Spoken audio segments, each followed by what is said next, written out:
नमस्कार दोस्तों, मैं रूनम आज फिर उपस्थित हूँ एक नए विषय के साथ। उम्मीद करती हूँ आप लोगों को ये विषय बहुत अच्छा लगेगा, नई जानकारी मिलेगी। तो उसके लिए आपको मेरे साथ बने रहना पड़ेगा। तो आइए स्टार्ट करते हैं। मेरा आज का विषय है एंटीबॉडी टी सेल कोविड-19। ये चर्चा में क्यों है, चलिए जानते हैं।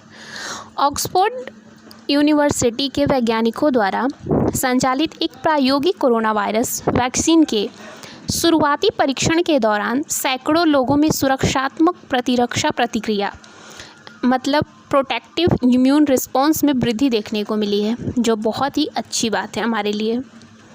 20 जुलाई 2020 को लैसेंट जर्नल में प्रकाशित एक शोध के अनुसार वैज्ञानिकों ने अपने परीक्षण में पाया कि ये प्रायोगिक वैक्सीन 18 से 55 वर्ष की आयु के लोगों में एक दोहरी प्रतिरक्षा प्रतिक्रिया उत्पन्न करती है।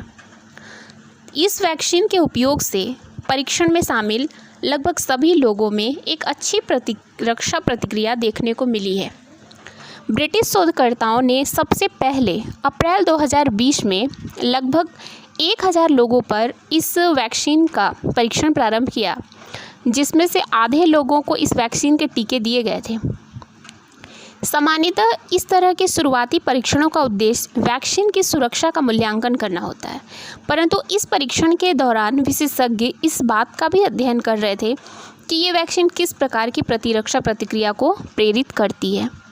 इस परीक्षण के दौरान लोगों को 4 सप्ताह के अंतराल पर इस वैक्सीन की 2 खुराक दी गई। इस कार्य कैसे करती है? इस परीक्षण के दौरान देखा गया कि ये वैक्सीन लोगों में प्रतिरक्षा प्रणाली को सक्रिय प्रेरित करती है। परीक्षण में पाया गया कि किसी व्यक्ति को ये वैक्सीन दिए जाने के बाद उसमें लगभग 56 दिनों तक ये मजबूत एंटीबॉडी और टी सेल प्रतिरक्षा प्रतिक्रियाओं को प्रेरित करती है।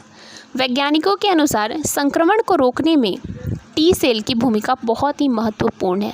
तो आइए जानते हैं कि टी सेल क्या है। टी सेल एक प्रकार की श्वेत रक्त कोशिका होती है। जो साइंस पढ़ बैकग्राउंड के होंगे उनको तो ये पता ही होगा। टी सेल मानव प्रतिरक्षा प्रणाली का हिस्सा है और ये अस्थि मज्जा बोन मैरो में स्टेम सेल्स से विकसित होती है। ये शरीर को संक्रमण से लड़ने में सहायता करती है। टी सेल शरीर में संक्रमित कोशिकाओं को ढूंढकर उन्हें नष्ट कर देती है। इसके लाभ क्या हैं?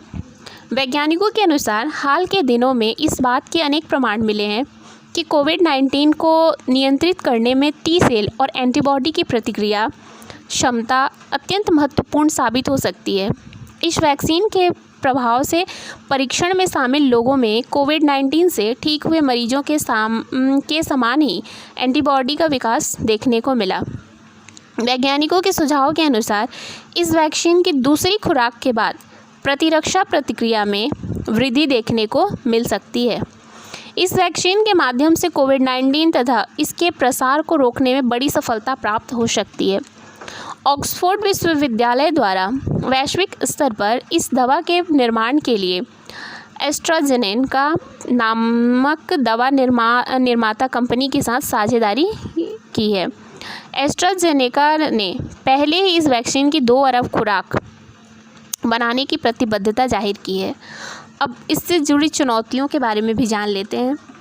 वर्तमान में वैश्विक स्तर पर कोरोना वायरस के बढ़ते मामलों के बीच बिना किसी वैक्सीन के इस बीमारी को नियंत्रित करना एक बड़ी चुनौती होगी। कोरोना वायरस को नियंत्रित करने के लिए कई खुराक की आवश्यकता को देखते हुए कहा जा सकता है कि वर्तमान में इस वैक्सीन की 2 अरब खुराक भी पर्याप्त नहीं होगी।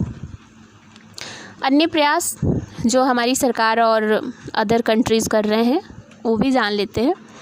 जर्मनी, फ्रांस, नीदरलैंड, इटली, संयुक्त राज्य अमेरिका और यूनाइटेड किंगडम ने इस वैक्सीन को प्राप्त करने के लिए समझौतों पर हस्ताक्षर किए हैं। हालांकि अभी इस वैक्सीन को बाज़ार में लाने की अनुमति प्राप्त नहीं हुई है।